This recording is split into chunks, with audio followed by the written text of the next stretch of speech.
কবিগুরু রবীন্দ্রনাথ ঠাকুরের ছোট গল্প পট।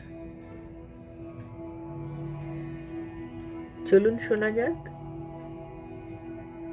যে শহরে অভিরাম দেবদেবীর পট আঁকে সেখানে কারো কাছে তার পূর্ব পরিচয় নেই। সবাই জানে সে বিদেশি। পট আঁকা তার চিরদিনের ব্যবসা।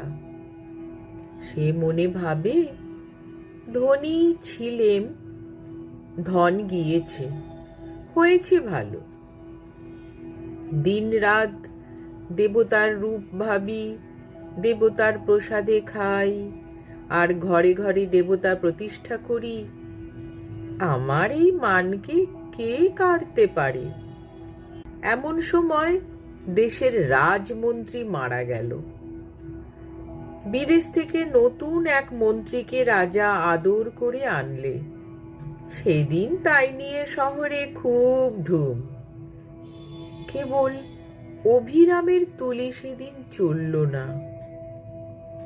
নতুন রাজমন্ত্রী, এই তো সেই কুড়িয়ে পাওয়া ছেলে যাকে অভিরামের বাবা মানুষ করে নিজের ছেলের চেয়ে বেশি বিশ্বাস করেছিল।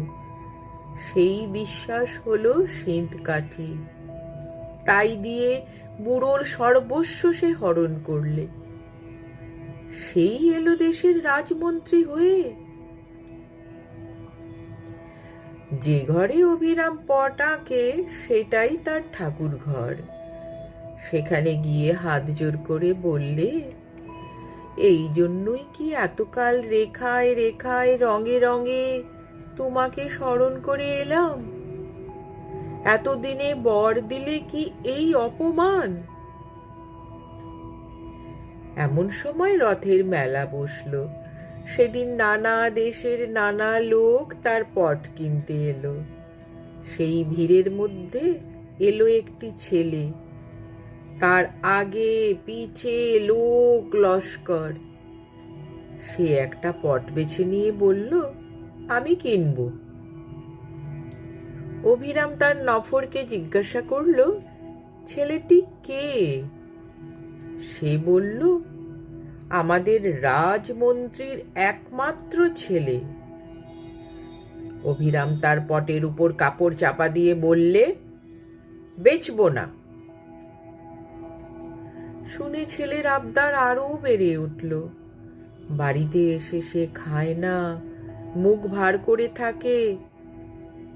অভিরামকে মন্ত্রী থলি ভরা মোহর পাঠিয়ে দিলে। মোহর ভরা থলি মন্ত্রীর কাছে ফিরে এলো। মন্ত্রী মনে মনে বললে, এত বড় স্পর্ধা!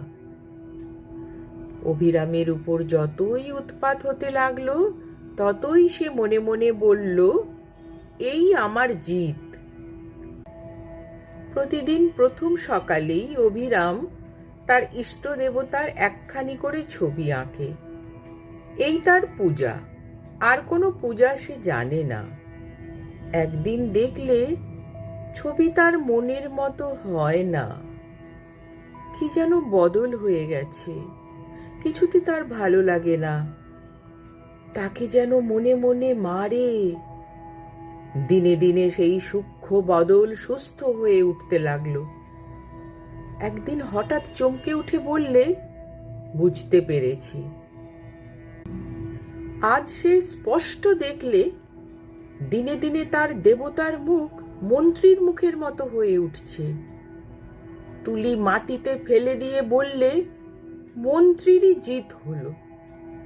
সেই দিনই পট নিয়ে গিয়ে মন্ত্রীকে অভিরাম বললে, এই নাও সেই পট, তোমার ছেলেকে দিও। মন্ত্রী বললে, কত দাম? অভিরাম বললে, আমার দেবতার ধ্যান তুমি কেড়ে নিয়েছিলে। এই পট দিয়ে সেই ধ্যান আমি ফিরে নেব। মন্ত্রী কিছুই বুঝতে পারলে না। নমস্কার।